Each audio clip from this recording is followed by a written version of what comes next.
निर्देशक ए ईरानी की पहली बोलती फिल्म आलम आरा का प्रथम प्रदर्शन मुंबई के मैजेस्टिक सिनेमा में 14 मार्च 1931 को हुआ, जिसमें 7 गाने थे।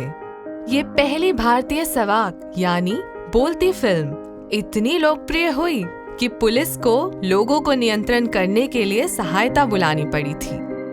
इस फिल्म का गीत, जिसे अभिनेता वजीर मोहम्मद खान ने गाया था, दे दे खुदा के नाम पर, बहुत प्रसिद्ध हुआ।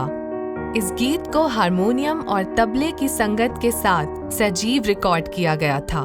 इस फिल्म ने भारतीय फिल्मों में फिल्मी गीत संगीत की नींव भी रखी। इस फिल्म की चर्चा करते हुए निर्देशक श्याम बेनेगल ने कहा, ये सिर्फ एक सवाक फिल्म ही नहीं थी, बल्कि ये बोलने और गाने वाली फिल्म थी, जिसमें बोलना कम और गाना अधिक था। इस फिल्म में कई गीत थे और इसने फिल्मों में गाने द्वारा कहानी कहे जाने या बढ़ाए जाने की परंपरा का सूत्रपात किया। मुख्य कलाकार थे मास्टर विट्ठल, जुबैदा और पृथ्वीराज कपूर। फिल्मों में आवाज़ आई तब गानों की अहमियत भी उन्होंने महसूस की और ढेर सारे गाने होते थे।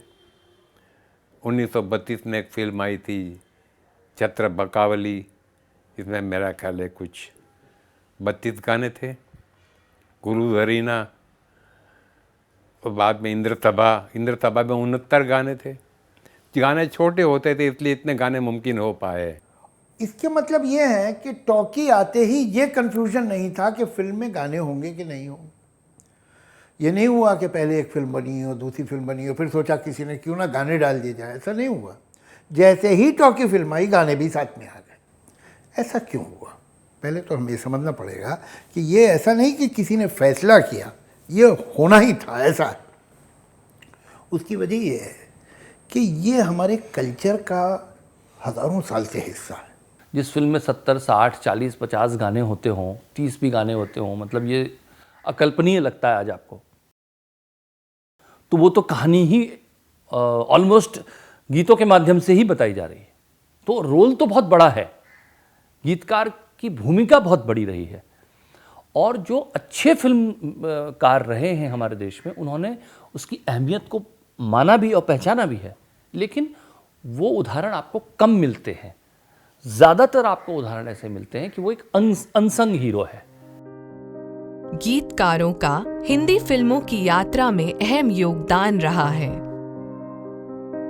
आइए फिल्म इतिहासकार और सुप्रसिद्ध गीतकारों से सुनते समझते हैं।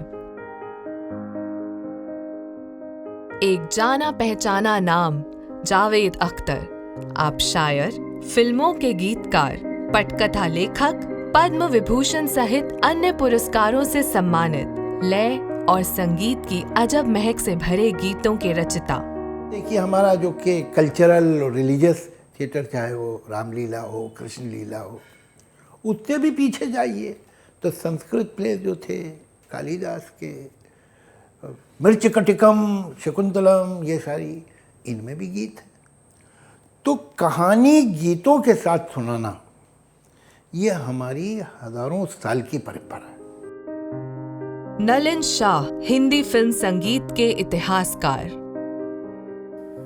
ये बात कुछ हद तक सही है कि गीतकारों को इतनी अहमियत नहीं दी जाती है, नहीं दी गई जितनी मूसीकार को और गुलूकार यानी गायक को दी गई। वजह यह है कि गीतकार का कंट्रीब्यूशन कम नहीं है, उनकी भी अहमियत का हमें अंदाज़ा होना चाहिए। मगर ये मौसीकी और आवाज़ लोगों की नज़र के सामने होती है, तो इसलिए उनकी अहमियत ज़्यादा होती है। हिंदी कवि, लेखक, पटकथा लेखक और भारतीय सिनेमा के पुरस्कृत गीतकार प्रसून जोशी। रचनाकार जो है वो ज़्यादातर नेपथ्य में रहता है और उसको रहना भी चाहिए।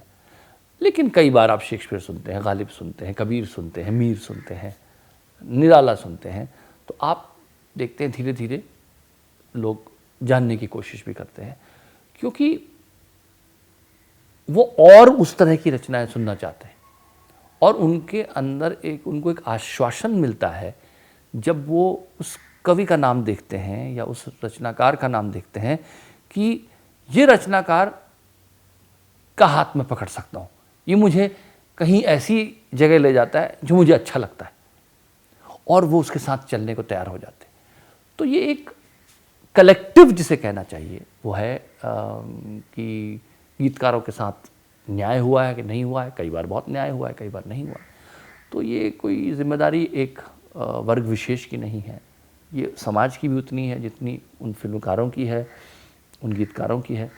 मिलकर एक ऐसे समाज में जहाँ पर, लेकिन ये मैं आपसे कहना चाहता हूँ कि लेखक और कवि जिस समाज में नहीं होते, वो उस समाज का बहुत बड़ा ह्रास है, वो उस समाज का बहुत बड़ा लॉस है। दुनिया में सबसे अधिक फिल्म गीत लेखन के लिए Guinness book of world record से सम्मानित समीर अंजान। मेरा ऐसा मानना है कि जो मेरा अपना पर्सनल अनुभव है वो ये है कि ये दोनों का रिश्ता दूध पानी की तरह होता है, और जब तक एक दूसरे में बिल्कुल घुल मिल नहीं जाते तब तक कहीं ना कहीं वो बात बन के बाहर नहीं आती। तो मैं तो सोचता हूँ कि ये चार चीज़ों का मिश्रण होना बहुत ज़रूरी है एक अच्छे संगीत के लिए। एक अच्छे गीतकार का होना, एक अच्छे संगीतकार का होना, एक अच्छे गायक का होना, और एक सही म्यूजिशियंस ग्रुप का होना, क्योंकि ये वो लोग हैं जिनसे मिलके संगीत बाहर निकलता है।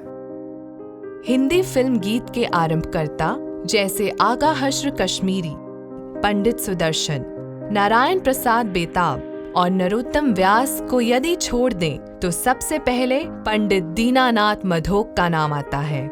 उनकी गिनती आरजू लखनवी, जिया सरहदी जैसे चोटी के गीतकारों में होने लगी थी।